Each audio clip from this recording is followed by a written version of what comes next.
Hello दोस्तों, शर्मा जी के blogs में स्वागत है। मैं हूं गिरिराज शर्मा। आप सभी या हर कोई बिजली का उपयोग तो करता ही है, क्योंकि बिना बिजली के तो कोई काम चल ही नहीं सकता है। घरों में ट्यूबलाइट लगी होती है, पंखे लगे होते हैं, टीवी लगी होती है और इसके साथ कूलर, एसी सबको ही होता है। जब बिजली का बिल आता है तब आपको लगता होगा कि यार हमने तो इतना यूज ही नहीं किया, ये बिजली का बिल इतना ज्यादा कैसे आ गया? कौन है ये बिजली चोर? लगता है कि नहीं लगता है? आप लोगों को लगता ही होगा कि बिजली हमने तो इतनी नहीं जलाई है, लेकिन कैसे आ गई? आखिर ये बिजली चोर कौन है? सबकी नजरों में अलग अलग हो सकता है। कोई बिजली विभाग को बिजली चोर कह सकता है, तो कोई बिजली मंत्री को बिजली चोर कह सकता है, तो देश में कोई किसी उद्योगपति को बिजली चोर कह सकता है। ये बात हम क्यों कर रहे हैं, इसका जिक्र क्यों आ गया? वो इसलिए आ गया दोस्तों, क्योंकि राहुल गांधी जो कांग्रेस के नेता हैं, उन्होंने प्रेस कॉन्फ्रेंस करके साफ तौर पर आरोप लगाया है उद्योगपति गौतम अडानी को लेकर के। उन्होंने कहा है कि गौतम अडानी जो इंडोनेशिया से कोयला खरीद करके लाए और जिस कीमत में उन्होंने इंडोनेशिया से खरीदा है और हिंदुस्तान में आके उसकी कीमत को डबल दिखा दिया, यानी कि इनवॉइस में उन्होंने गड़बड़ी कर दी और डबल दिखा करके वो क्या कर रहे हैं?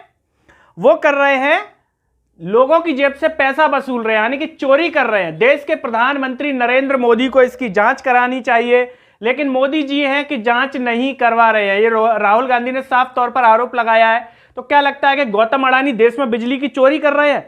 आपने देखा होगा कि पहले बल्ब जो होते थे, जैसे अभी ट्यूबलाइट लगी हुई हैं, पहले बल्ब आते थे जिसमें पीली रोशनी आती थी और उसका बिजली का बिल लोग कहते थे कि ज्यादा आ रहा है उसको जलाने से। लोगों ने कहा एलईडी बल्ब लगाइए साहब, एलईडी बल्ब लगा लेंगे तो उसके बाद बिजली का बिल ज्यादा नहीं आएगा।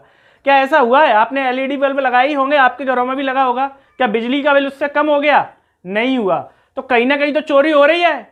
कौन कर रहा है चोरी? कहीं गौतम अडानी तो नहीं कर रहे और कोई उन्हें संरक्षित तो नहीं कर रहा? कौन कर रहा है संरक्षित, जिससे उनको डर नहीं लग रहा? आपके घर में मीटर लगा होता होगा, जब आप मीटर की रीडिंग देखते होंगे या बिजली विभाग से कोई ना कहीं आता होगा, जैसे मीटर लगा हुआ है, आप देख सकते हैं मीटर लगा हुआ है ऊपर, ठीक है।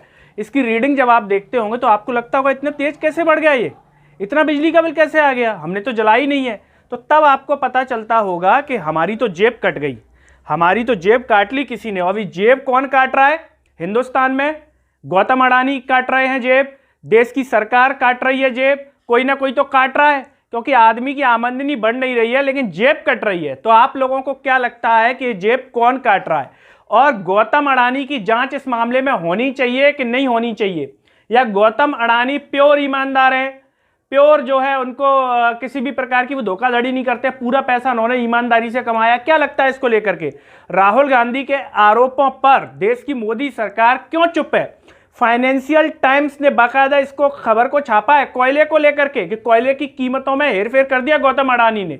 लेकिन देश की सरकार जो विपक्षी नेताओं को आए दिन टारगेट करती है, जो आए दिन विपक्षी नेताओं पर ईडी और सीबीआई के छापे पड़ते हैं, आए दिन जो किसी ना किसी को भ्रष्टाचार के आरोपों में गिरफ्तार कर रही है, लेकिन अगर कोई गिरफ्तार नहीं हो रहा है तो कौन नहीं हो रहा है या किसके यहां छापे नहीं पड़ रहे हैं? वो देश के सत्ता पक्ष के, जो सत्ता पक्ष से जुड़ा हुआ है उस पर किसी भी तरह के कोई छापे नहीं है। क्यों नहीं है?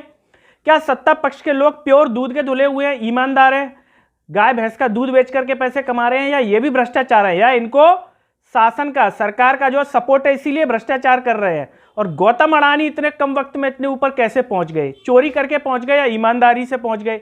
आप लोगों को इस पर क्या लगता है? चोरी करके पहुंचे हैं? चोरी हो रही है बिजली की? अगर नहीं हो रही है तो राहुल गांधी को फिर इन आरोपों पर सरकार को सजा देनी चाहिए अगर वो झूठ बोल रहे हैं। लेकिन फाइनेंशियल टाइम्स जो विदेशी अखबार है वो छाप रहा है, देश के जो मीडिया है वो नहीं छाप रहे हैं। देश के मीडिया से खबर पूरी तरीके से गायब है। कांग्रेस का इतना बड़ा नेता आरोप लगा रहा है, लेकिन एक खबर आपको प्रमुखता के साथ कहीं भी नहीं दिख रही होगी कि बिजली को लेकर के आपकी जेब कट गई। हर परिवार में आमतौर पर जो छोटे मोटे जो लोग 15-20 हज़ार रुपए की नौकरी कर रहे हैं, छोटी मोटी नौकरी कर रहे हैं, मुझे लगता है कि 1000, 1500, 2000 तक उनका बिजली का बिल आता होगा, तो वो इसके महत्व को बखूबी समझ रहे होंगे कि बिजली का बिल उनके पूरे जो महीने का हिसाब किताब है उस पर कितना प्रभाव डालता होगा। ये उन लोगों को बहुत अच्छे से समझ में आ रहा होगा। तो दोस्तों, आप इस पर जो भी सोचते हो कमेंट बॉक्स में अपनी राय जरूर बताइएगा, और बताइएगा कि बिजली चोर है कौन आपकी नजरों में? कौन है जो डकैती डाल रहा है गरीब लोगों की, आम आदमियों की जेब पर, और इस पैसे को खुद की जेबों में भर रहा है? साफ तौर पर 32,000 करोड़ रुपए का घपला ये पूरा बताया राहुल गांधी ने, और देश की जनता से कहा है कि 32,000 करोड़ का आंकड़ा याद रखिए, जांच होगी तो बड़े बड़े लोगों के नाम सामने आ जाएंगे। शर्मा जी के ब्लॉग्स को आप सब्सक्राइब शेयर कीजिए। आप फेसबुक, ट्विटर, टेलीग्राम, इंस्टाग्राम पर भी देख सकते हैं। नमस्कार।